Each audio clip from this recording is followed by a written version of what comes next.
luz são, por isso falam do mundo, e o mundo os ouve. Nós somos de Deus. Aquele que conhece a Deus, ouve-nos. Aquele que não é de Deus, não nos ouve. Nisto conhecemos nós o espírito da verdade e o espírito do erro. Vocês que acharam, vamos ler junto essas escrituras, a partir do versículo 5, vamos lá? Do mundo são, por isso falam do mundo, e o mundo os ouve. Nós somos de Deus. Aquele que conhece a Deus, ouve-nos. Aquele que não é de Deus, não nos ouve. Nisto conhecemos nós o espírito da verdade e o espírito do erro. Amém. Senhor Jesus, Tu disseste através de Teus apóstolos e profetas que deveríamos provar os espíritos para ver se são de Deus ou não. E nós temos uma forma própria para provar as coisas. E isto é através de Tua palavra, porque na Tua palavra está a Tua vontade estabelecida. E agora, Senhor, com a unção da Tua palavra e com a unção do Espírito Santo sobre o Teu povo, sobre a Tua igreja, então temos um verdadeiro discernimento para conhecer o que é certo e o que é errado e a diferença entre os que servem a Deus e os que não servem. E agora, no nome de Jesus Cristo, pedimos que o Senhor nos ajude mais uma vez na compreensão da Tua verdade, para a glória do Teu santo nome. Amém e amém. Amém. Podeis assentar. Para os irmãos que estão ouvindo à distância, eu gostaria de avisar de antemão que no momento estamos debaixo de, vamos dizer assim, de chuva. Muita chuva está tendo aqui na nossa cidade. E geralmente quando chove muito pesado, as transmissões são cortadas, os fios, telefônica, essas coisas todas, deve ser algum mau contato, não em casa, mas na rua, nos fios da rua. E o que acontece? Ou falta luz, dependendo de relâmpagos e trovões, né? E às vezes a transmissão da internet, elas são cortadas. Se isto acontecer, peço que nos desculpem, mas vocês poderão obter depois este culto em CD ou em DVD. Então, se você está aí nos ouvindo de alguma forma, não conseguir ouvir mais, saiba que foi isto que aconteceu. Muito bem, nós estamos trazendo para a igreja uma série de mensagens a respeito da fonte da vida. E este é o culto de número 8 sobre esta minissérie que estamos tendo, a respeito da grande fonte que saiu de Deus, não é? Primeiro de Deus, depois para seu filho, para depois vir aos outros filhos. E nós aprendemos sobre o sopro da vida, o rio da água da vida, aprendemos muito sobre isto. O último culto que tivemos foi sobre provando a nossa fonte. Provando o Espírito para ver de qual fonte descendemos, de onde viemos. E eu gostaria de dar continuidade a isto. E vocês que são leitores das Escrituras, se vocês desejarem, nós vamos ler alguns versículos da Palavra de Deus para entendermos um pouquinho disso. E, primeiramente, eu queria começar com vocês, de onde nós paramos, que foi no livro de João, capítulo 3, versículo 19. João, capítulo 3, versículo 19. Vocês que estavam no culto anterior vão lembrar que foi por aqui que nós encerramos o culto passado. E eu gostaria de levar isto adiante na compreensão desta grande fonte da vida. Em João 3,19 está escrito: e a condenação é esta, que a luz veio ao mundo, e os homens amaram mais as trevas do que a luz. Quando esta luz veio ao mundo, você sabe, o Senhor Jesus Cristo se apresentou e disse: eu sou a luz do mundo. Os apóstolos que presenciaram todos aqueles acontecimentos, precisamente o apóstolo João, ele registrou no seu capítulo 1 e também na sua primeira carta, no capítulo 1. No capítulo 1 do livro de João, ele disse que a luz veio ao mundo e ela resplandeceu sobre as trevas. Mas os homens não puderam entender aquilo. E veio para o que eram seus, e os seus não receberam. Mas todos quantos receberam, deu-lhes o poder de serem feitos filhos de Deus, porque eles creram em seu nome. E quando você vai para a carta do mesmo apóstolo, ele diz que o que ele ouviu e tocou na palavra da vida. Eles tocaram na luz. A luz é substância. Fé é substância. Entende? Quando o irmão Bruna pregou aquela mensagem, a fé é uma substância. Então você sabe que substância é uma coisa que tem sustentação, uma coisa que pode inclusive ser sentida, tocada inclusive. E enquanto o irmão Bruna estava em suas reuniões e tinha alguém ali que estava precisando ser curado, e aquela pessoa tinha fé suficiente para receber cura, o profeta de Deus sentia aquilo como o pulsar de um coração. E ele sentia aquilo, ele escutava aquilo, e era como um coração batendo, tum, tum, tum. Então ele dizia, de onde está vindo isso? De onde está vindo isto? Então ele olhava para aquele mar de pessoas, aquela grande multidão, e às vezes não conseguia descobrir aonde estava no meio das pessoas. Entende? Então ele ficava falando para a audiência e procurando captar de onde estava aquele espírito, aquela unção, até que ele via a pessoa.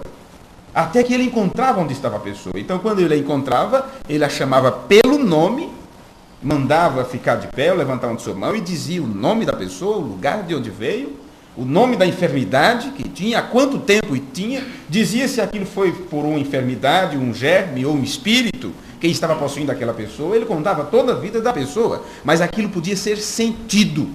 Sentido. A fé é uma substância. A luz também. E aquela luz, ela foi materializada como um ser humano, uma pessoa. Foi quando a palavra se fez carne, quando o Filho de Deus veio em sua manifestação. Então você encontra que a grande fonte de vida, Deus mesmo, e a Bíblia diz, Deus é luz. E quando Deus deu a luz a seu Filho, o que veio à existência, ou o que pôde ser visto, foi uma luz. O Logos que saiu de Deus era como uma luz. E você vai observar que chega-se o momento que cada filho de Deus precisa também ser manifesto ou revelar-se, entende? Como uma criatura, filho gerado da palavra, um filho e uma filha de Deus. Então estas pessoas não podem mais ser como os outros, porque eles terão que brilhar também esta luz que está neles. Então Jesus passou isto para nós. Aquele que disse, eu sou a luz do mundo, depois disse, vós sois a luz do mundo. Então é uma coisa que veio de Deus para seu filho e depois para os outros filhos. E aqueles que não conseguiram observar isto ou amar a luz, eles escolheram amar as trevas ou a escuridão. Não estamos falando aqui simplesmente de dia e de noite. Estamos falando aqui de Deus e o diabo. Estamos falando aqui de dois segmentos, de duas forças. E as pessoas escolhem servir a um ou ao outro. E aqueles que ficam em meio termo, lá ou cá, então Elias disse, temos que ter uma decisão aqui. Escolhei a partir de hoje a quem vocês vão servir, se a Deus ou a Baal. Aí Jesus veio em cena e disse, você não pode servir a dois senhores. Entende? Você vai alegrar um e deixar o outro entristecido. Então aqui você encontra dizendo, a condenação é esta. Esta é a condenação. Que a luz veio ao mundo. E os homens amaram mais as trevas do que a luz. E no último culto nós aprendemos que este versículo não está nos dizendo assim, olha, eles amaram a luz, mas amaram as trevas muito mais do que a luz. Não, senhores, isso não é isto. Em lugar de sugerirmos que eles amaram a luz, mas não tanto que amaram as trevas, entende? Isso não quer dizer assim. Isso significa que eles amaram a escuridão em lugar de amar a luz. Em outras palavras, eles escolheram amar a escuridão. Porque para você fazer uma escolha, você tem que ter mais de um segmento. Imagine, Adão não poderia escolher sua esposa, não tinha nenhuma. E mesmo se só tivesse uma, como ele fazia uma escolha? Ele era obrigado a ter simplesmente aquela, unicamente aquela. Mas quando você encontra dezenas e centenas de moças, então você pode fazer uma escolha. Quando você encontra dezenas e centenas de rapazes, então você pode fazer a sua aceitação ou a sua rejeição. Mas primeiro tem que ser apresentado mais de um partido. Entende? Deus não poderia se apresentar somente ele a você e deixar que você seguisse a verdade. Você tem que fazer uma escolha. Para que você faça uma escolha, tem que ser apresentado para você dois caminhos. As duas portas, caminho estreito ou caminho largo, porta larga ou porta estreita, e foi apresentado para estes homens a luz e também as trevas. Eles decidiram Eles escolheram amar as trevas. E eles fizeram esta escolha, porque nunca jamais eles poderiam fazer a outra escolha.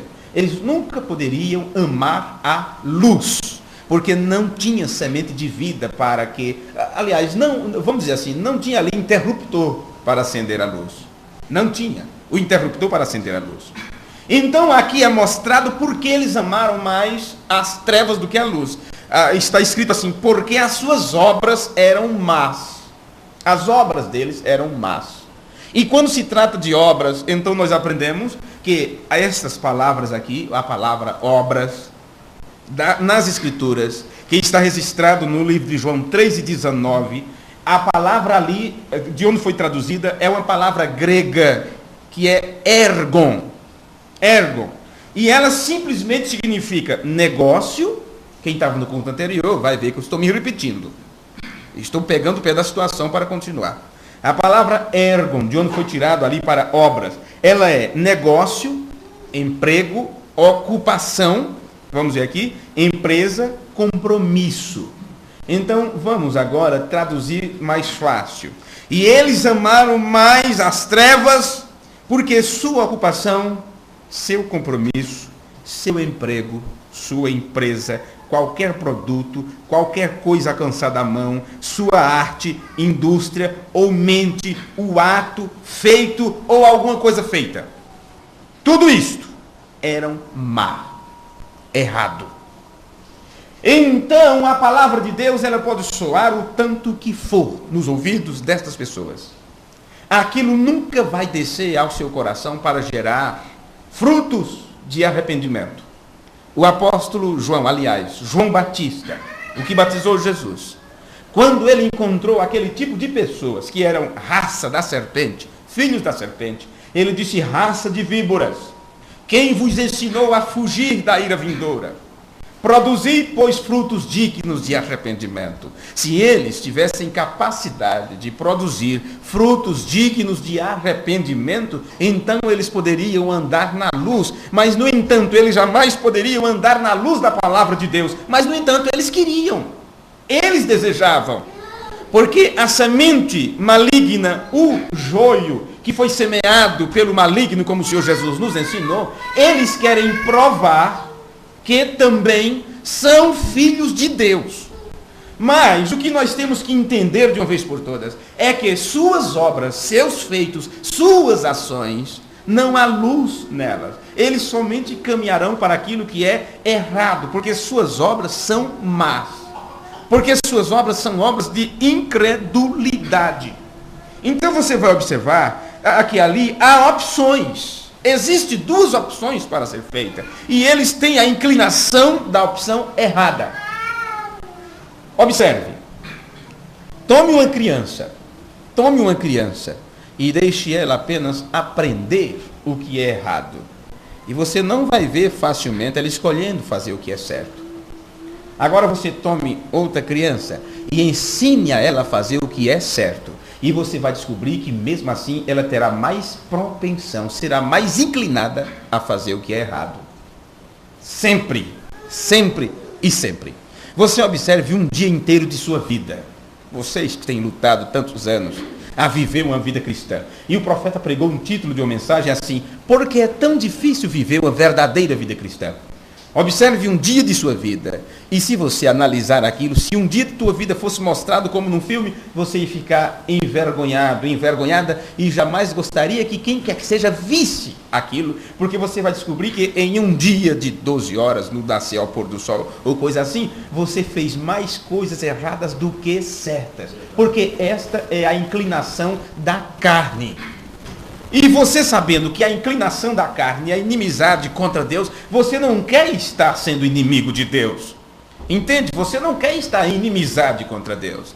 Tem aquelas pessoas que são ensinadas a estar bem com Deus e bem com o diabo.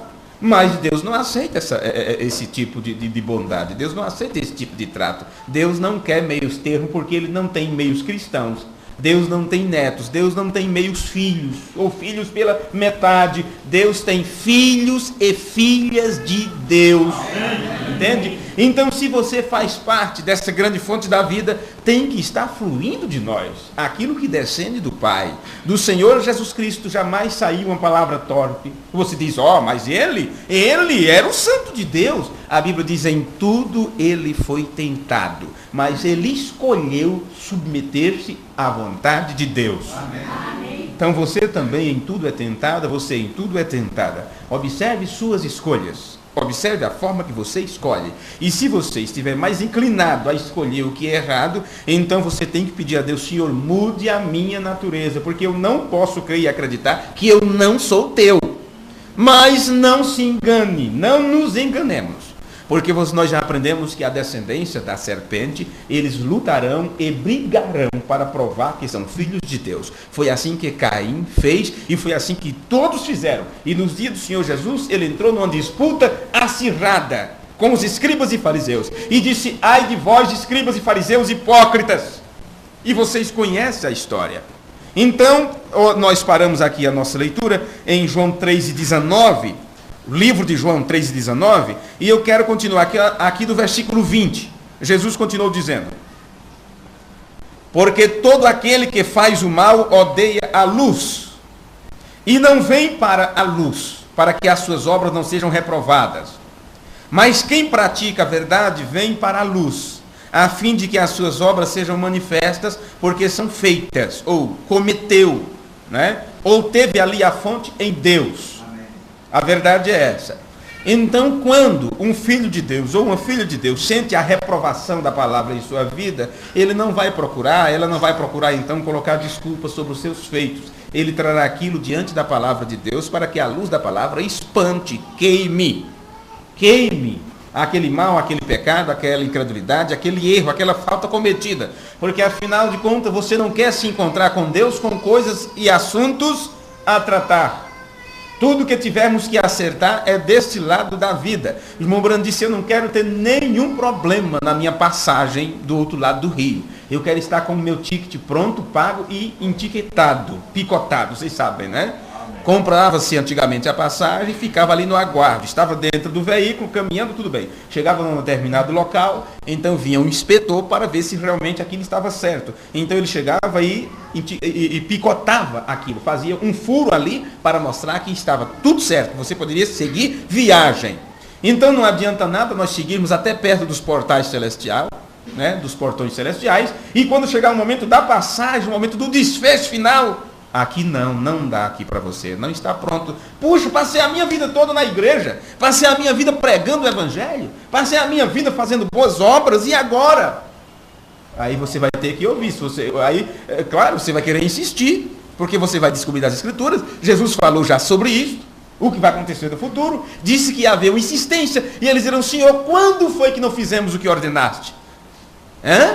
Apartai-vos de mim, vós praticantes de iniquidade, eu não vos conheço. Então essas pessoas terão problemas quando chegar para passar para o outro lado e serão lançados nas trevas exteriores, porque durante os seus dias de vida não quiseram andar na luz da palavra de Deus. Entende? Agora, voltando ao argumento que Jesus tinha com os fariseus, nós encontramos em João 8,39. João 8,39. Responderam e disseram-lhe, nosso pai é Abraão. Então você vai ver que essas pessoas não eram qualquer tipo de pessoas, eram os líderes religiosos daquele tempo. Observe, nosso pai é Abraão. Jesus disse-lhes, se fosseis filhos de Abraão, farias as obras de Abraão. Então aí está, é as obras que se está praticando. Não adianta eu dizer, eu tenho fé, no entanto minhas obras não condizem com a minha fé. Então Tiago nos explicou isto. Diz-me que tem fé sem as obras, eu te mostrarei a minha fé através das minhas obras. E nós já aprendemos que a fé sem obras é morta. Então, se você tem fé em Deus, você tem que mostrar isso através de suas obras. E quando você sabe que fé significa revelação, e que você tem recebido a fé, se você tem recebido a revelação, Então a sua vida tem que estar pautada de acordo com esta revelação. Se a sua revelação é uma revelação verdadeira, então a sua vida, suas obras praticadas, suas palavras ditas e pronunciadas, e aquilo que você age, a forma que você interage com esse mundo, tem que mostrar que você está vivendo de acordo com aquela revelação. Paulo disse: eu vivo pela fé do Filho de Deus. Fé é revelação. E se você sabe o que é o Filho de Deus, como ele se comportou, qual era o comportamento do Filho de Deus, você vai descobrir nas Escrituras que ele foi obediente até a morte e morte de cruz. Em tudo ele foi obediente ao Pai. E chegou no pior momento, no momento crucial de sua vida, quando ele tinha que fazer uma escolha. E ele foi deixado só para fazer esta escolha. O Pai o abandonou no jardim do Getsemane. E ele ficou ali com o sofrimento da cruz, já sobre o seu espinhaço, e suou gotas de sangue, e disse: Pai, se possível, passa de mim este cálice para que eu beba. No entanto, não se faça a minha vontade, mas a tua vontade. Amém. Então, que tipo de fé nós temos no Filho de Deus, se não procuramos fazer do mesmo jeito? Então foi por aqui que eu encerrei o culto passado, e daqui por diante, então, será, vamos dizer assim, dentro do ensinamento, alguma coisa nova. Até agora eu estava me repetindo, vocês sabem como eu faço. Bem, você vai observar, como Jesus disse, que as coisas que eles faziam eram reflexos do seu Pai. O que eles estavam fazendo era o quê? Rejeitando o cumprimento da palavra profética, que estava se cumprindo na pessoa de Jesus Cristo, e eles próprios eram o cumprimento, sabe? Aqueles que rejeitariam. E Jesus disse que eles estavam agindo de acordo com a natureza do Pai deles. Nós lemos no culto passado toda a discussão que houve entre Jesus e os fariseus. Jesus dizendo: vocês têm por pai o diabo, ele foi homicida desde o princípio, ele é um mentiroso e por isso vocês amam a mentira, vocês estão satisfazendo o desejo deles. Jesus disse que as coisas que se faz é um reflexo de quem é o nosso Pai. Por isso que nós não devemos mentir. Por quê? O mentiroso é filho do diabo. Por que será que os pais ficam tão bravos e tristes quando descobrem que seus filhos mentiram? Ah, papai, eu fui para a escola. Daí descobre que estava ela pulando o muro do vizinho, estava em outros lugares jogando bola e tudo mais. Ah, mamãe, papai, eu fui para a escola. Aí descobre que a mocinha estava na casa das amigas e aquela coisa toda e tal e tal. A mentira é terrível, mas as pessoas estão acostumadas com isso e dizem: o que é que tem? É uma mentirinha só. Bem, tem muita coisa. O mentiroso é filho do diabo. Por isso, qualquer coisa, não importa se é mentira grande ou pequena, se é uma mentira para encobertar, sabe, um caso de vida ou morte, ou se é apenas para acobertar um alfinete. Mentira é mentira. Por isso que nós lutamos contra isso. Dentro de nós, quando você descobre que falou alguma coisa indevida, aquilo remói lá dentro. Por isso, o profeta de Deus, como um exemplo para nós, quando os advogados estavam apertando e ligando em sua casa e aquela coisa toda, e ele disse: olha, diz para esse homem que eu não estou, e saiu para que realmente na hora de dizer assim, eu não estou, ele não estivesse. Simples assim, entende? Tem pessoas que às vezes faz isso, ela quer alugar teus ouvidos, e às vezes a pessoa não sabe fazer daquele jeito, acha que você pode ouvir, pode atender todo o tempo. No entanto, nem sempre você está disposto, está disposta, porque você também tem problemas. Você também tem coisas para resolver, mas aí eu também quero resolver meus problemas e sei que você poderia me ajudar, e eu simplesmente vou a você e sugo toda a tua energia, porque é mais cômodo eu pegar isto de você que já vem mastigado para mim. Mas no entanto, e você? Quando chegar a tua vez, eu vou estar disposto, vou te dar a mesma atenção? Desenvolvi alguma capacidade para também te ajudar no teu momento de necessidade, ou ficarei toda a vida dependendo de você? Esta é uma questão. Então, resultado, quando você não suportar mais, você vai me dar um troco, e eu, como estou acostumado a sempre usufruir de você, não vou aceitar, entende? E não quererei compreender aquilo que você sempre me deu e agora está se negando. Eu aprendi isso há muito tempo com o irmão. Se eu vou a vocês, te peço algo, e você diz: eu tenho, mas eu não posso te arrumar. Ele disse: eu não tenho nenhum direito de ficar triste ou revoltado ou zangado com você, porque é direito seu você dizer sim ou não para mim. Entende? É a convivência. É a convivência. Nós temos que estar constantemente esperando boas coisas uns dos outros. Mas quando chegar o momento que vir uma coisa ruim de um para o outro, então saiba aceitar aquilo e não leve aquilo adiante como uma ofensa, como algo que atrapalhará a tua caminhada junto com aquela pessoa, porque ele ou ela continuará sendo teu irmão e tua irmã. É questão de aprender convivência. Jesus conseguiu conviver junto com seus irmãos que não acreditavam nele. Jesus conseguiu se manter por 3 anos e meio com Pedro, um homem colérico daquele que qualquer coisa já puxava a espada, e não só puxava não, ele furava mesmo, arrancava a orelha fora mesmo, se deixasse ele cortava o pescoço. Eu sempre digo isso. Jesus podia conviver com um homem como Filipe, que era outro temperamento totalmente diferente. Ele escolheu, ele chamou 12, inclusive tinha um que você sabe a intenção dele, Judas. Ele estava ali para cumprir as escrituras, para ser um traidor, e Jesus conseguiu conviver com cada um deles e amou a cada um deles. Agora, nós não conseguimos viver com 2 tipos de pessoas com temperamento diferente. Queremos que todo mundo seja aquela coisa, aquele ar de santidade. A partir do momento que o irmão pisa no teu calo, você já não gostou daquilo, e temos que aprender que não deve ser desse jeito. Mas continuando aqui, observe, as decisões que nós fazemos. Já procuro saber se ainda continua a transmissão? Não é? Eu gostaria de saber. As decisões que nós fazemos na vida mostra para onde estamos indo. Viu? Isso é sério. Isso é muito sério. As decisões que nós tomamos na vida mostra para onde estamos indo. Por quê? Porque você está seguindo um caminho pela decisão que você tomou.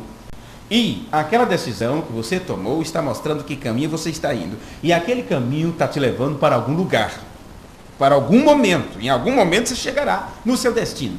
Se você tomou uma decisão ruim, uma decisão errada, estará seguindo pelo caminho errado, e aquilo te levará a um lugar errado. A menos que haja um milagre e você dê meia volta. Isso se chama arrependimento. Se dá meia volta e começa a se andar em direção ao contrário, ou voltar ao ponto aonde houve a bifurcação em T, como dizem, né? Na lei de trânsito. Onde houve a bifurcação, você tem que voltar ali para tomar pé da situação e dizer: eu tomei esse destino, mas não era isso que eu queria. De alguma forma, eu fui levado a seguir isto aqui, mas eu quero voltar e consertar, porque eu sei que não é por aqui que eu chegarei em tal cidade. E claro, caminhos levam a determinados lugares. Dizem que todos os caminhos levam a Roma. Você pode ir para qualquer lugar por qualquer caminho. Nem que lá na frente você tem que passar por cima da guia, pular para o outro lado, até chegar em determinada cidade. Mas para Jerusalém celestial há apenas um caminho a seguir.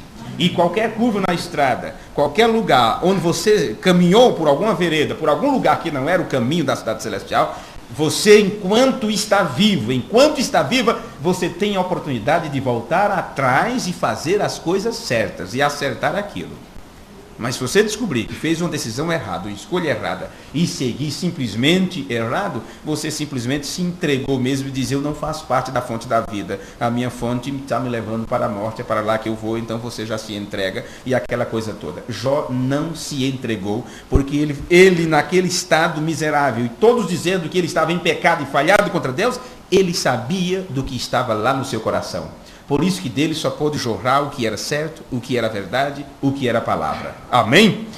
Então, se as nossas decisões mostram a vida, se as nossas decisões em nossas vidas mostram o caminho que estamos seguindo, é por isso que nós deveríamos orar sobre cada decisão que vamos tomar, sabe? Cada decisão que fizermos, e especialmente sobre os nossos trabalhos, sobre o nosso emprego e, especialmente, sobre os votos matrimoniais, sobre o nosso casamento. Esses 2 temas, agora, emprego e casamento, eu creio que cabe muito bem aqui na questão da decisão a ser tomada, porque, observe isto, o seu trabalho, é onde você passa a maior parte do seu tempo. É onde você passa a maior parte do seu dia a dia. É no seu trabalho. E logo, o seu esposo, ou a sua esposa ocupa o resto do dia?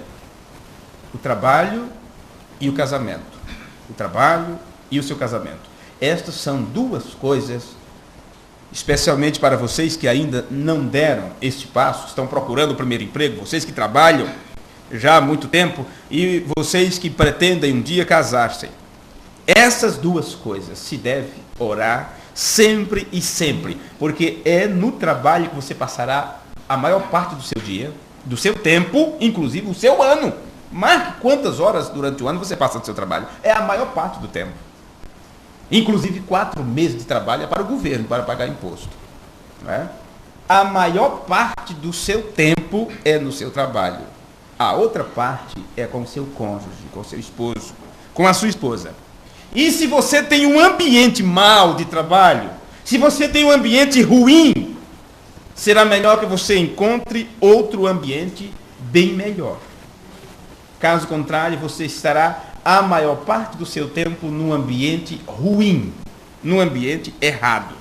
Porque o seu ambiente mostra, o seu ambiente é a atmosfera na qual estás para ser nutrido. Você não pense que o ambiente de trabalho é simplesmente o local onde você trará o pão para a sua casa, para a sua mesa. Aquele ambiente tem uma atmosfera que você passará a maior parte do seu tempo, se nutrindo daquela atmosfera. Agora, se o ambiente é do diabo, se é um ambiente carregado por espíritos errados, então que esperança você tem para encontrar a adoção de filho de Deus ali dentro? Que crescimento aquilo trará? Se o matrimônio, se o casamento é como um inferno em sua vida, melhor seria viver só. Foi estas palavras de Paulo, quando escreveu aos solteiros. Disse aos solteiros, eu escrevo assim, olha, seria melhor que não se casassem. Entende? Porque se o ambiente do seu lar for um inferno, melhor seria viver só do que estar arruinando a sua alma constantemente com batalhas, com lutas. Você encontra pessoas hoje. Eu ouvi testemunho tão triste de um casal que está junto há tanto tempo, não sei se 40 anos, mas onde um está, o outro não pode estar. Aonde um vai, o outro fica aqui. Se um dorme aqui, o outro dorme do outro lado. Isso não é lar, isso não é casamento. Não é? Não se pode cantar e um lar, o perfeito jardim, um lar de quem ama é um perfeito jardim. Porque como pode haver amor se não consegue suportar a presença um do outro? Então observe isto. Nós temos aprendido durante esta minissérie de sermão como Deus, Ele criou os elementos essenciais para produzir a vida.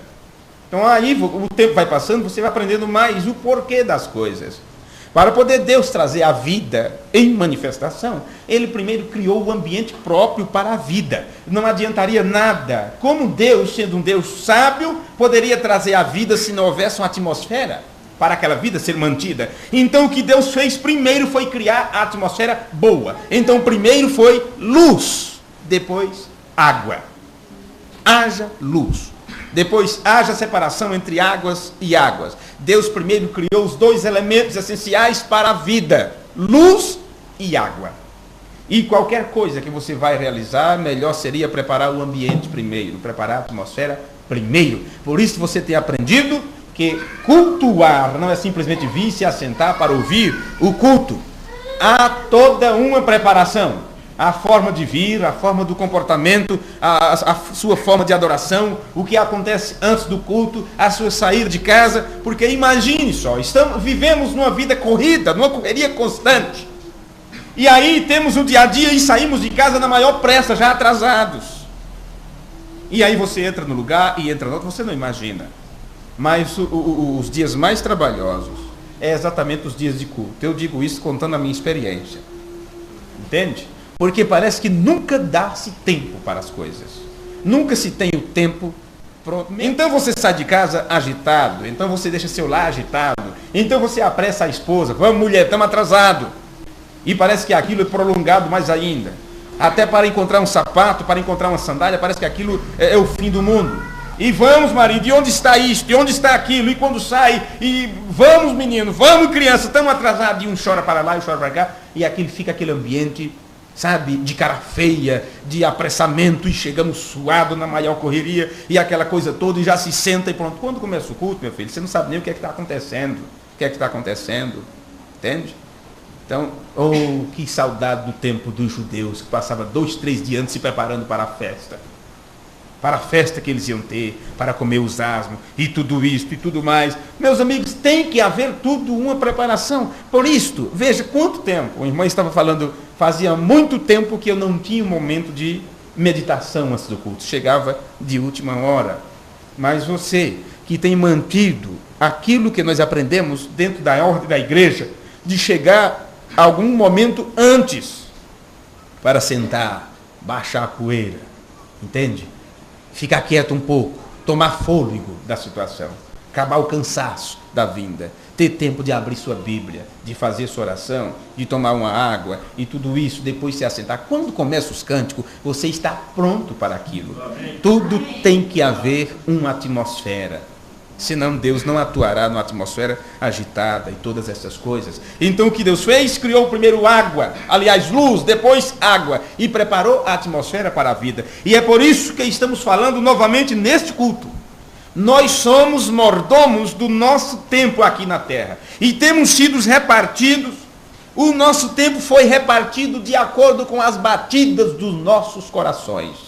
O seu coração vai batendo, vai batendo, vai batendo, e você sabe, cada batida que teu coração dá, você está se aproximando de sua hora, viu? É uma batida a menos que você viveu, que você já não vai viver mais. Vivi até aqui e o coração continua, tum, tum, tum, naquele ritmo, e se ele aumenta o ritmo, você estará em problema. Se ele abaixa, pior ainda, um você pode desmaiar, e o outro você pode ter um infarte, e aquela coisa toda, e o coração está lá sempre em movimento. E isto está dividindo o teu tempo. Dividindo o teu tempo. E nós poderíamos fazer esta pergunta neste culto: quantas batidas do nosso coração vão ser empregadas em servir a Deus? Ou em servir o nosso estômago? Observe que nas Escrituras fala dos homens que eram amantes de si mesmo. Observe que nas Escrituras você encontra os glutão, a glutonaria e todas essas coisas. Então, claro que os cuidados da nossa vida, no comer, por que Jesus falou sobre essas coisas? Por que estáis cuidadosos com a vossa vida? Quanto ao comer, quanto ao beber, quanto ao vestir, porque é o nosso dia a dia, precisamos. A nossa preocupação fica tanto nas coisas desta vida, e o coração vai batendo, batendo, e você emprega seu tempo em se preocupar com o seu bem-estar nesta vida, e se esquece de quantas batidas dessa do seu coração você está deixando para a adoração a Deus, o servir a Deus, a fazer aquilo que é correto. Meus amigos, continuando, seguindo o argumento de Jesus com os fariseus, vamos continuar, não é? Em João capítulo 8, versículo 40, que nós lemos o 39, onde ele disse, onde eles falaram, nosso pai é Abraão. Jesus disse, se fosses filho de Abraão, farias as obras de Abraão. Então João 8, versículo 40, observe o que Jesus falou para eles. Mas agora, procurai matar-me, a mim, sabe? Porque vos tenho dito, aliás, homem que vos tem dito a verdade que de Deus tem ouvido. Abraão não fez isso. Veja o que Jesus disse. Vocês estão dizendo que são de Abraão, mas se fosse de Abraão, faria as obras que Abraão fez. Mas agora procurais matar-me a mim. Eu, as palavras de Jesus, homem que vos tem dito a verdade de Deus, a verdade que de Deus tem ouvido. Deixe-me deixar isso mais claro. Jesus estava dizendo para eles, vocês estão me querendo matar a mim, eu que tenho escutado de Deus, e estou transmitindo para vocês o que escutei de Deus. Vocês estão querendo matar por isso. Se eu falasse minhas próprias palavras silongeias, ou elogiando vocês, ou seja o que fosse, eu seria o rabino, o principal entre vocês. Mas, no entanto, eu estou trazendo a voz, a palavra de Deus, eu ouvi de Deus. E estou transmitindo a vocês, e por isso vocês procuram matar-me. Ele disse, Abraão não fez esse tipo de coisa.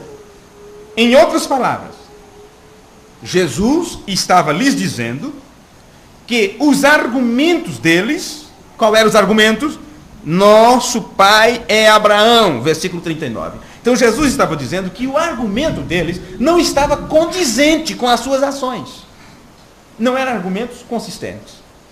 Eles estavam dizendo uma coisa e fazendo outras. Estavam dizendo que era filho de Abraão, mas quando eles agiam, era diferente do que Abraão fazia. Então, quando você diz uma coisa e faz outra, então você não está falando o que faz na realidade. As suas ações é diferente. Agora, ele disse que estas pessoas queriam matá-lo.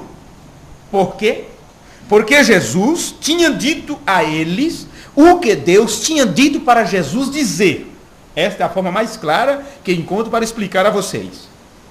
Eles queriam matar a Jesus porque Jesus estava dizendo que Deus disse, diga isto a eles. Diga isto a eles. Por isso Jesus disse assim, olha, o que eu vos falo, eu aprendi do meu Pai. Viu? Então, aquilo que Deus disse para Jesus dizer, ele estava dizendo. E por isso, eles queriam matá-lo. Sabe? E ele disse, Abraão não atuou dessa maneira para com os mensageiros de Deus. Estas foram as palavras de Jesus. Quando ele disse, Abraão não fez isto.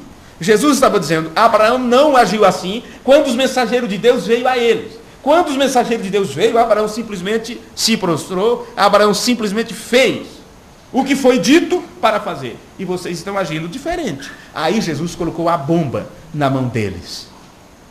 Versículo 41. Vós fazeis as obras de vosso pai.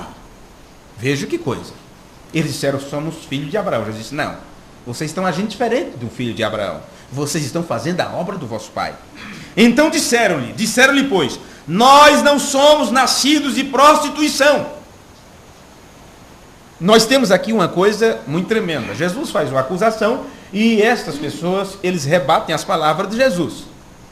Eu quero vos mostrar a primeira ideia deles. Quando eles dizem, nós não somos filhos da prostituição, eles estavam acusando a Jesus de ilegitimidade.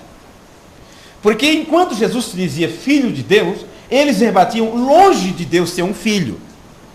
Porque Deus sendo filho, este filho seria igual, porque teria a mesma essência, então estaria fazendo Deus, então teria dois deuses, e isso era uma aberração. Então eles não poderiam aceitar Jesus como filho de Deus. Esse é o problema, que até hoje também muitos não querem aceitar. E por isso o mataram. Disseram assim, olha, nós não te acusamos por causa de tuas obras, pelas boas coisas que fazes, mas porque tu sendo homens te fazem Deus. Quando foi que Jesus se fez Deus? Eles mesmos disseram, quando tu dizes ser filho de Deus. Então Jesus, sendo Deus, não é porque ele é o Pai, o Espírito Eterno, é porque ele se declarou o que ele era, filho de Deus. E um filho, ele traz a natureza do Pai. Ele não poderia trazer outra natureza a não ser a natureza de Deus em manifestação em sua própria vida. Estão entendendo? Então aqui, quando Jesus disse, vós fazeis as obras do vosso Pai, eles disseram, nós não somos nascidos de prostituição. Sabe o que eles acusaram Jesus ali? A primeira coisa, eles estavam dizendo, nós sabemos a nossa linhagem, sabe? E você não sabe a sua, porque apareceu aí uma história que uma virgem concebeu. E enquanto Maria estava desposada com José, ele saiu em viagem, saiu a negócio, quando voltou, a sua mãe estava grávida. Então aí tem muita cogitação nisso aí, sabe? Enquanto você é tido como um filho legítimo, ninguém sabe realmente quem é seu pai. José que assumiu a vergonha, nós sabemos de quem somos filhos. Eles chamaram Jesus de ilegítimo. Este é o primeiro ponto, que poderíamos analisar isso em vários cultos. Mas o segundo ponto é o mais terrível. É quando eles dizem, nós não somos nascidos de prostituição. Sabe o que eles estavam dizendo aqui? Nós não somos descendência da serpente. Porque os filhos da serpente vieram por uma prostituição, por uma mulher casada, a esposa de Adão, que o traiu com a serpente. Caim era filho de um adultério, de uma prostituição. E essa descendência da serpente, esses filhos de Caim, esta geração caimita, estavam na igreja, estavam nos templos dizendo: nós não somos assim, nós não descendemos da serpente, nós não somos filhos de prostituição. Eles queriam dizer que eram legítimos filhos de Adão, e Adão de Deus. Então eles chamavam de Adão seu pai, e chamavam Deus de seu pai. Mas o filho de Deus, aquele que trouxe a semente da vida, aquele que o pai trouxe em manifestação, primeiro Deus, depois seu filho, e depois façamos o homem conforme a nossa imagem e semelhança, e foi soprado em Adão o fôlego da vida. O filho de Deus sabia exatamente quem era a descendência eleita e predestinada, por isso ele pôde dizer: não, senhores, eu sei como vocês vieram a esta terra, vós tende por pai o diabo. E fechou o assunto. Viu? Mas eles disseram: temos um pai que é Deus. Eles disseram para Jesus: nós temos um pai que é Deus. Então você observa como Jesus, o Filho de Deus, disse a eles que eles não eram nascidos de Deus, mas eles eram nascidos da serpente, e mostrou a sua descendência. Mas, meus amigos, eles se mantiveram voltado ao mesmo argumento velho e gasto, que até hoje é usado por aquelas pessoas que se auto-intitulam de cristão. E até hoje, essa descendência da serpente estão reclamando que são filhos e filhas de Deus. E por aí afora, em todo o mundo, eles continuam até hoje como verdadeiros religiosos. Eles cantam, louvam, fazem de tudo que o verdadeiro cristão faz, menos obedecer a palavra completamente. Eles fazem de tudo. Se você observar ainda no versículo 42, disse-lhe, pois, Jesus: se Deus fosse o vosso Pai, certamente me amaríeis. Vamos traduzir isso mais fácil. Jesus disse assim: se vocês fossem filhos de Deus, vocês me amariam. Vocês não me amam, porque vocês não são filhos de Deus. Agora imagine isto. Imagine isto. Se Jesus, sendo o Filho de Deus, todos os que são filhos de Deus sabem que Jesus é o irmão mais velho. Ele é o primogênito entre muitos irmãos. Então, como não amá-lo? Como não amar seu irmão? Agora, tem uma forma de se amar. E não era só dizendo: nós te amamos, Jesus, nós te amamos, Jesus. Jesus disse como é que se ama. Ele disse: todos saberão que vocês me amam quando guardares os meus mandamentos. Bem? Como é que hoje você prova que é filho de Deus? Amando a Jesus. E como é que você ama a Jesus?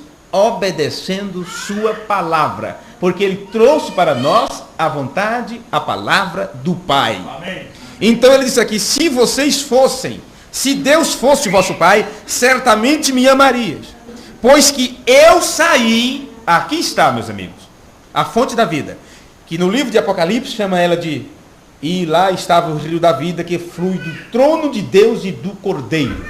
Porque a fonte da vida é Deus mesmo. E ela fluiu de Deus para seu filho, para depois vir aos outros filhos. Então, todos esses que fazem parte da fonte da vida, ou do grande rio da vida, que está constantemente jorrando, esta corrente da vida de eternidade a eternidade, sabe? Essas pessoas têm que saber de suas existências, têm que saber de onde eles vieram, para saber para onde está correndo esta água. Entende?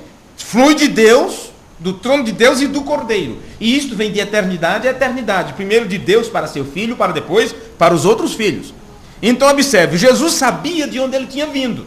E ele diz aqui: eu saí e vim de Deus, não vim de mim mesmo. Então, meus amigos, qualquer irmão que tem pensamento unicista, que acha que Jesus é o próprio Pai, lembre-se das palavras do irmão Brana: Jesus não pode ser seu próprio Pai. Jesus não pode gerar a si mesmo, porque ele não é a fonte. A fonte, ele disse quem era, é seu Pai. Elohim Jeová, aquele que existe por si mesmo. E esta fonte da vida, quando ela começou a fluir, ela fluiu primeiro em seu Filho. E Jesus está declarando aqui: não vim de mim mesmo. Quer dizer, eu não gerei a mim mesmo. Eu não sou o Pai da eternidade. Eu levo o seu nome, porque a profecia dizia: seu nome será Pai da eternidade. Por isso ele trouxe o nome do Pai sobre ele, porque o Filho leva o nome do Pai. É o que nos ensinou William Branham. Então Jesus disse: não vim de mim mesmo, mas ele me enviou. Por que não entendeis a minha linguagem? Por não poderdes ouvir a minha palavra. Então, quando não se ouve a palavra, não se pode entender a linguagem. Eu tenho batido sempre nessa tecla. Se você não entende o linguajar do profeta, você não diga que conseguiu ouvir sua mensagem. Você pode escutar, mas não vai entender nunca, porque você não entende a linguagem. Eles ouviam Jesus falar de tantas coisas, mas não captava o significado da linguagem. Viu? Agora, bem, Jesus disse que ele não veio por sua própria vontade. Por sua própria vontade. Ele disse: Deus me enviou. E eles se negam a ouvir o que aquele homem tinha a dizer. Jesus dizendo: eu não vim de mim mesmo, eu fui enviado. Então, claro que todos aqueles que amam a Deus querem saber que recado o enviado trouxe daquele que o enviou. Todos queriam saber. Qualquer filho de Deus, sabendo, ó, Deus mandou um mensageiro. Então, se Deus mandou um mensageiro, aquele mensageiro tem uma mensagem. E se eu ouvir sua mensagem, eu sei o que é que Deus está dizendo para mim. É simples isso. Isso é simples. Entende? Mas, no entanto, Jesus disse: ele me enviou para realizar um trabalho. E eles não queriam escutar a Jesus. Então não adiantava dizer que era filho de Deus, porque todo filho de Deus teria que ouvir a voz do enviado de Deus. Amém.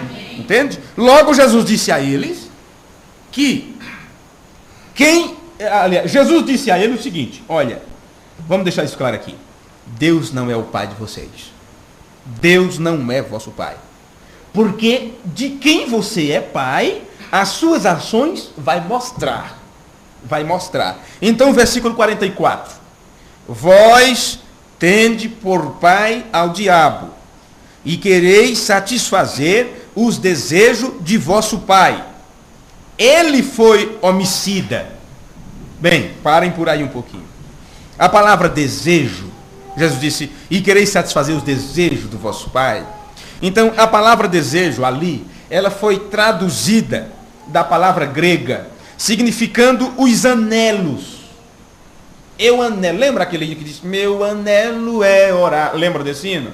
E ocupado sempre está. Anelo. Os anelos da alma. O anelo é o desejo. A palavra ali foi traduzida assim. Assim que você vê, as ações são o resultado dos desejos. Se você canta: meu anelo é orar, você está dizendo: meu desejo é orar, e ocupado quero estar na seara do Senhor. Aí você canta, e é lindo os cânticos. Mambrand diz: mas não vá cantar como anjo e mentir como diabo, porque se você realmente diz que deseja orar e está ocupado no trabalho do Senhor, então vamos ver as ações. Vamos ver as ações. Realmente tem desejo de orar? Realmente tem desejo de estar ocupado nas coisas de Deus? Aí cantamos: mais perto quero estar. Queremos mesmo estar perto de Deus? Como é nossas ações no nosso dia a dia? É ações de quem sabe que Deus está do nosso lado?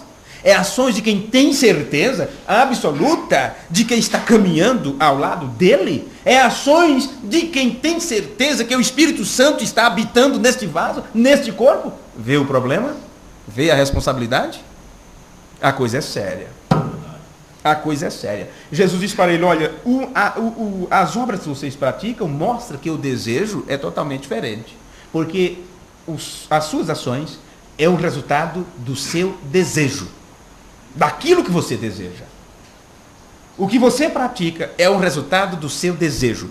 Aí quando por alguma forma você é induzido a fazer alguma coisa que não é aquele realmente o seu desejo, então você cai em si e diz: eu não posso continuar, eu não posso fazer isso, não é possível. Não é possível, não foi isso que eu aprendi. Não foi isso que eu aprendi, não foi isso que foi me ensinado, não foi isso que eu li. Entende? Aí Jesus diz: ele foi homicida. Homicida. E isto trata de matar, de morte. Entende? Tem pessoas que estão assim, matando a si mesmo, como num suicídio. Um suicídio a longo prazo. O diabo matou, ele foi homicida. Ele matou os anjos quando separou-os de Deus. O diabo, usando a serpente, fez isto. Caim, inspirado por Satanás, matou seu irmão. E hoje as pessoas, essa descendência da serpente, elas não estão apenas sendo homicidas, matando. Elas são também suicidas. Elas se autodestroem. Bem, deixe-me ler algo aqui. Eu sei, meu tempo acho que já está indo embora, não é? E eu queria ler algo aqui na mensagem Perguntas e Resposta, do ano de 1954, pelo irmão Branham. No parágrafo 143, ele disse: o que se tem aqui? Tenha agora isto em sua mente, eu vou encerrar. Mas o que se tem aqui é um sinal que você é algo mais em alguma parte. Olha, não é só você que está aqui, viu? Você está aqui, tenha isso em mente. Isso é um sinal de que você é algo mais. Tem algo mais de você em alguma parte. Você sempre tem querido ter perfeição. Eu até vou traduzir melhor. Você sempre tem desejado alcançar a perfeição. Obrigado. Você sempre tem desejado. Ele diz, vocês são cristãos. Então, claro, o cristão deseja alcançar a perfeição diante de Deus. Aí ele diz, há uma perfeição. E essa perfeição não está nesta vida. Se essa perfeição que existe não está nesta vida, e no entanto você deseja, você anela isto, então isso quer dizer que tem alguma parte de você em algum lugar. Por isso tem um fundo clamando a outro fundo. Tem alguma coisa que é sua, que está em algum lugar e você deseja isto. Observe. Aí o Branham diz, mas cada homem e mulher aqui que é um cristão, cada pessoa que é um cristão aqui é já glorificado na presença de Jesus Cristo. Observe, é já glorificado na presença de Jesus Cristo. Você aqui não está num corpo glorificado, você almeja alcançar este corpo glorificado. Amém. Somente com corpos glorificados você poderá estar na presença de Jesus Cristo. Porque ele está em corpo assim, em corpo glorificado. Tem que ser no corpo glorificado para você suportar sua presença. Em corpos mortais você não suportaria. Observe isto. Agora, você sabe que você passa por problemas, por tentações, por deslizes, por pensamentos ruins, por tanta coisa. E você está almejando esse corpo glorificado para se ver livre de tudo isto. A terra está gemendo, entende? Pela manifestação dos filhos de Deus. A terra está gemendo por isso. Teu corpo, tua alma, teu espírito tem sido redimido já. Teu corpo ainda não. Você está buscando, almejando isto. Mas, observe o que o irmão Branham está dizendo. Cada homem e mulher aqui que é um cristão, cada pessoa que é um cristão aqui é já glorificado na presença de Jesus Cristo. E se tem outro corpo, então existe um lado seu em algum lugar que está querendo se juntar com este lado aqui. Por isso que a eternidade tem vindo já neste tempo. Amém. Entende? Isto são assuntos que se entrelaçam, que você vai aprendendo aos poucos. Observe como o Branham diz. Não terão em algum outro tempo. O tem agora mesmo, um corpo glorificado. Você já o tem. Observe. Agora mesmo há outro corpo esperando por você. Se este perecer, poderia você pensar isto, estude isto somente por um momento. Então você vai observar que é por isto que tuas ações, teus desejos, estão sempre pautados pela luz da palavra, porque você está buscando isto, e você descobre que esta perfeição você não vai encontrar deste lado, não vai encontrar neste corpo sujeito à luz, matéria e tempo. Você vê, o diabo é aquele que faz que as pessoas olhem para trás. O diabo faz com que as pessoas olhem adiante e os mantém ocupados todo o tempo para que eles não possam ver o que Deus agora está fazendo no tempo presente. Entende? O diabo não está preocupado se as pessoas leem a Bíblia e veem o que aconteceu. Ele não está preocupado se as pessoas veem na Bíblia o que Deus vai fazer, falando sobre novos céus, nova terra e tudo mais. Todo mundo lê isso. Mas o diabo está preocupado E ele não quer que as pessoas percebam o que Deus está fazendo neste tempo, quando o próprio Deus tem descido de sua glória e tem vindo aqui na terra, se manifestou, usou um corpo de carne, um profeta, manifestou sua presença, manifestou sua glória, vindicou sua presença, que ele estava aqui, e nos foi ensinado que ele fica aqui com a igreja até levá-la no rapto. Por isso que é uma mudança constante da nossa natureza, do nosso coração, nos levando, nos impulsionando, até que chegue esse momento que essa atmosfera não vai ter mais força para te segurar aqui. Na mensagem, esclarecendo a cura de Jairo, o irmão Branham diz no parágrafo 37, o diabo está somente tratando de te assustar com algo. Trata de pôr algo em alguma outra parte e diz, algum desses dias tu serás isto. Entende aquela coisa? Amanhã eu resolvo, amanhã eu melhoro, amanhã eu mudo, amanhã eu deixo de fazer isto, amanhã eu deixo de agir assim. E aí vem a preocupação, e se não der tempo eu arrumar?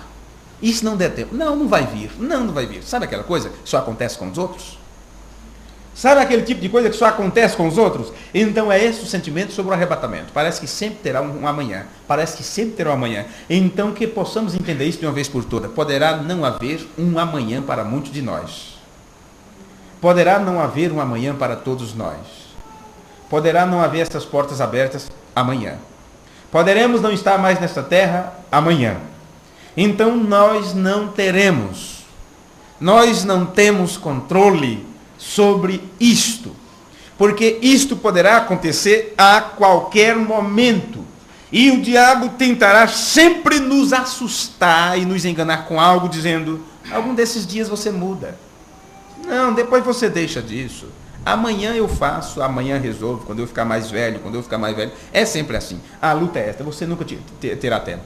Você começa desse jeito. Um dia eu cresço, vou gozar minha mocidade, depois eu deixo. Não, talvez quando arranjar um namorado ou uma namorada, aí isso vai resolver para mim. Talvez quando eu casar, aí vou ficar livre dessas coisas. Aí casa. Aí não encontra a felicidade mesmo assim. Não encontra o seu caminho, que gostaria de estar sempre na presença de Deus. Aí diz assim, quando nascer meus filhos? Aí nasce. Ah, mas eu estou com muito problema. Quando eles crescer, eles crescem. Ah, quando eles saírem de casa, aí eles saem, você fica sozinho. Aí quando eu tiver com os cabelos brancos, daqui a pouco caem os dentes. Não é? Daqui a pouco você perde a visão. Daqui a pouco não consegue mais dar um passo. Daqui a pouco não pode mais ir para a igreja sozinho. E aí, o que é que você fez? E sempre terá, amanhã eu faço, amanhã eu faço, amanhã eu faço. Aí Jesus diz, louco, e se hoje à noite vir pedir a tua alma, o que você vai ter para apresentar? Observe, o diabo trata de pôr algo em alguma parte e diz, algum desses dias tu será isto. Não, tem que ser agora, já estás agora. Agora, somos filhos de Deus. É agora, não deixe o diabo te enganar hoje, dizendo você não é eleito. Se fosse eleito não estaria assim. Se fosse predestinado estaria numa situação melhor. Se você fosse filho de Deus, então não estaria em problema. Deixe isso de lado. Duvide de suas dúvidas. Quando vir dúvida, duvide delas. Não há dúvida em Deus. A Bíblia diz que dele não há a variação. Não há nada em Deus que seja sombra. Quando existe sombra, tem uma boa porcentagem de luz ali. Mas a Bíblia diz, Deus é luz e não há nele trevas alguma. A sombra tem uma porcentagem de luz. Está vendo? Eu tenho sombra ali, vai ter a sombra lá, está vendo? Porque tem uma porcentagem de luz. Mas isto em Deus não existe. Ele é pura luz. Amém. Luz perfeita, a grande fonte da vida. Por isso não pode haver dúvida em nós. Não pode haver nenhuma pequena dúvida. O profeta de Deus disse, agora, somos filhos de Deus. Ele diz, bem, estamos sentados juntos em lugares celestiais. Agora temos todos os poderes nos céus e na terra. É agora.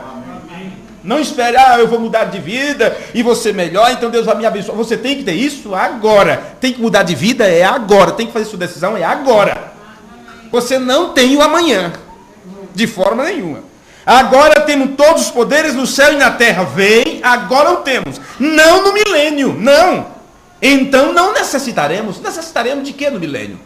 Para vencer o quê? Poder para quê? É agora que temos que ter poder sobre as nações. É agora que você tem poder Entende? Para que as nações não te sufoquem, o abalo das nações, os problemas das nações, o noticiário das nações, o pecado das nações, a incredulidade das nações, a moda das nações, os ditames das nações, as novelas das nações, a incredulidade das nações não pode te dominar agora. Você tem que ter domínio sobre ela, é agora. Amém. Senão você não estará no milênio. É agora que você é vencedor em Cristo Jesus. É agora. O irmão Branham diz, no milênio não o necessitamos. O temos agora então. Aí ele lê as escrituras dizendo, agora mesmo somos filhos de Deus e ainda não tem se manifesto o que temos de ser, mas sabemos que quando ele se manifestar, aí ele diz, o que vocês são aqui, agora a coisa pega para mim, viu? Para nós. O que vocês são aqui é um reflexo do que está em alguma outra parte. O que você é aqui. Então, meus amigos, se agora, nesse presente momento, nós somos uma coisa ruim, então estamos em problema. Porque somos um reflexo de alguma outra parte que está em algum lugar guardado. E aquilo virá para nós. E seremos aquilo um dia. Mombrana chega a dizer que a morte não muda teu caráter. Se você morrer como mentiroso, vai ressuscitar e se apresentar diante de Deus para prestar conta como mentiroso. Se você morreu um adúltero, você vai se levantar como um adúltero para prestar conta. Se você morreu um bêbado na sarjeta, você se levantará bêbado para prestar contas a Deus. Se você morreu como um homem de oração, uma mulher de vida limpa, um homem de vida limpa, uma vida de arrependimento, é assim que você vai se levantar na presença de Deus. A morte não muda nosso caráter. Nós é que nos enganamos. Quando morre, aí passa a ser bom. Ih, fulano morreu, que Deus o tenha. Deus tenha nada. Não, senhores, não é assim. Isso é um mau costume que eles têm. Ih, morreu, que Deus o tenha. Às vezes a pessoa nunca quis saber sobre Deus. Aí os outros ficam blasfemando. Deus o tenha, Deus o tenha, Deus o tenha. E o camarada está atado para ir para o lago de fogo, junto com o diabo e seus anjos. E você dizendo, Deus o tenha, Deus o tenha. Não, senhores.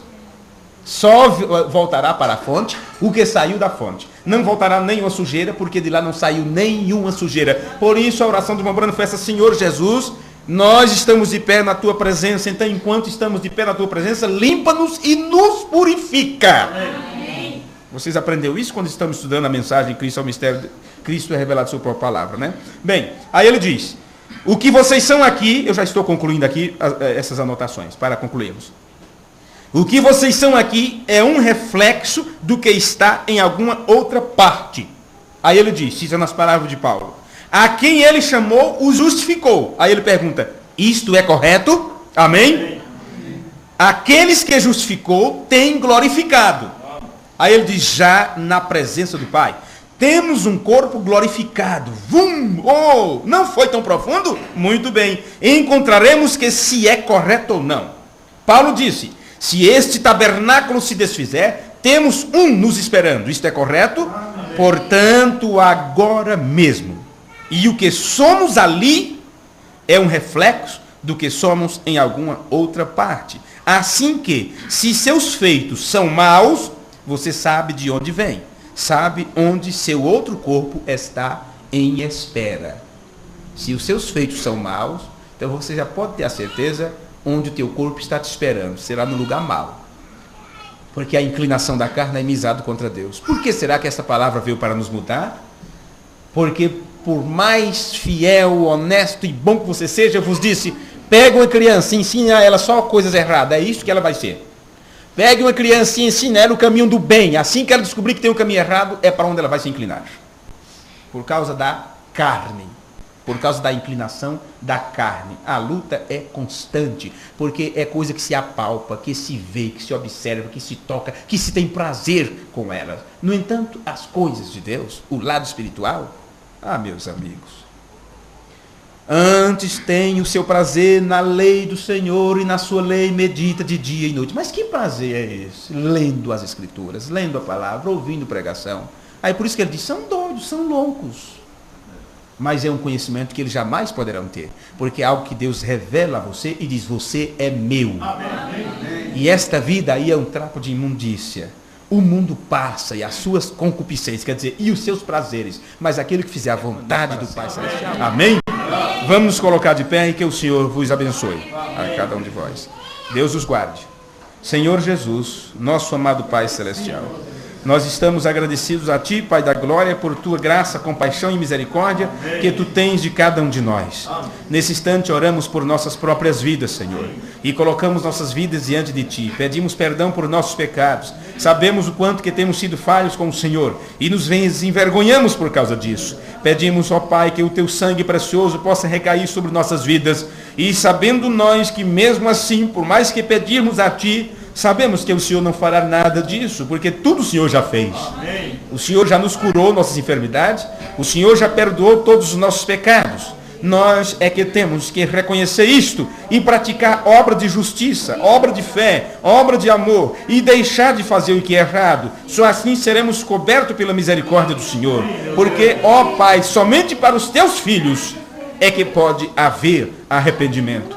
No nome de nosso Senhor Jesus, oramos por cada um de nós aqui presente, pelos irmãos que estão distantes, cada família aqui representada, os irmãos que estão nos ouvindo pela internet, Senhor, abençoe a cada um deles em seus lares, onde está grupo de pessoas, famílias reunidas, como no culto doméstico nesse instante, que eles sejam cheios da Tua bênção e da paz e da misericórdia do Senhor.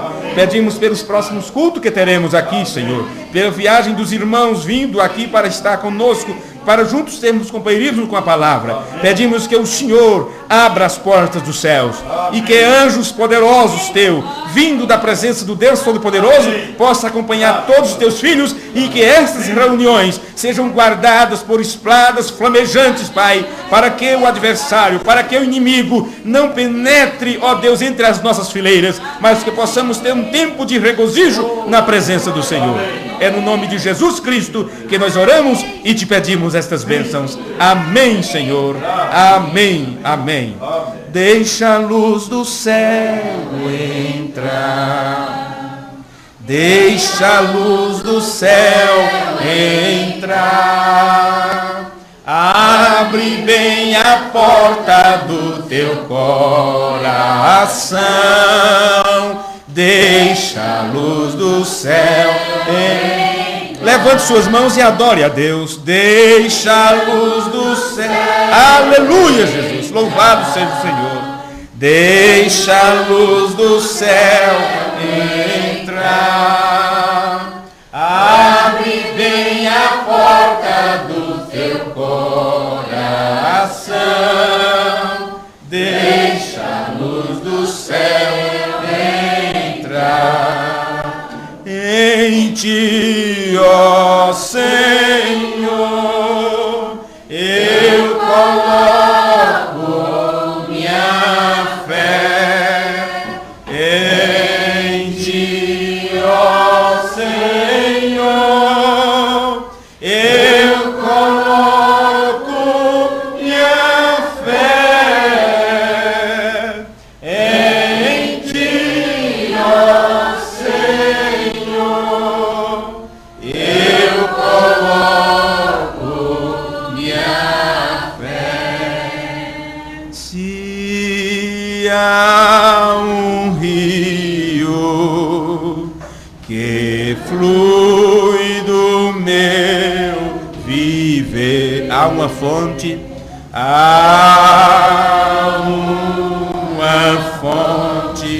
que não deixa secar, que não deixa secar. Se existe as águas que não se acabam aqui, que não se acabam aqui, há uma fonte,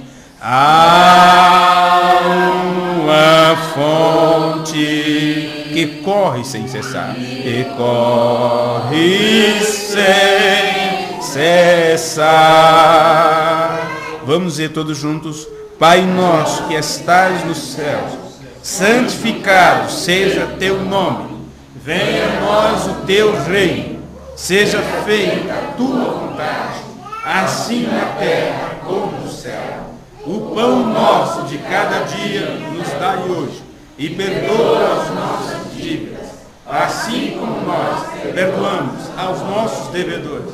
E não nos deixes cair em tentação, mas livra-nos do mal, porque teu é o reino, o poder e a glória para sempre. Amém. Amém. Que o Senhor vos abençoe. Amém.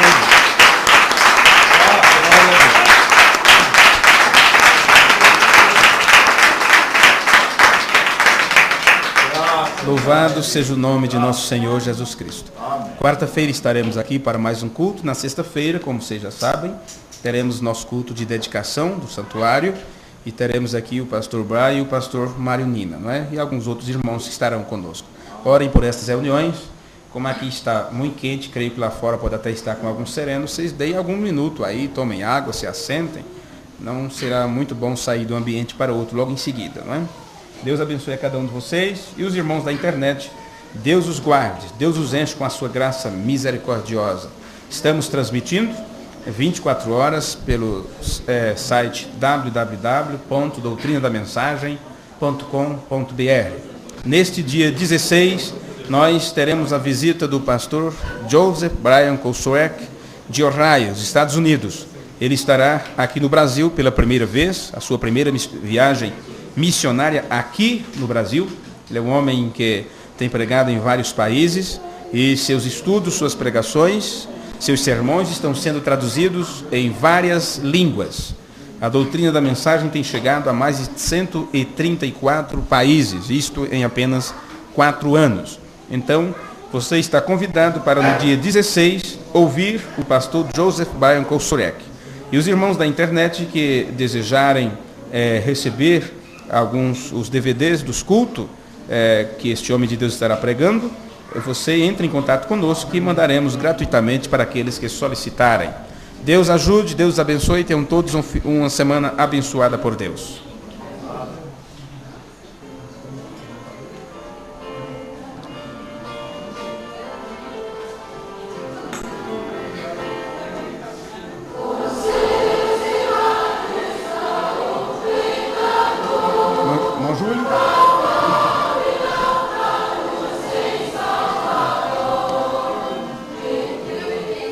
Nós recebemos aqui, olha, um pedido de oração, e é que quando vem no meio do culto a gente nem consegue, né? Mas a irmã Fátima, ela pede oração à igreja, que terça-feira a sua filha, a irmã Vilma, ela faz aniversário, né? Então vocês não esqueçam de colocar a irmã Vilma diante de Deus para que ela seja ajudada e abençoada. Não só a irmã Vilma, mas também toda esta família. Deus abençoe a cada um de vocês. Obrigado.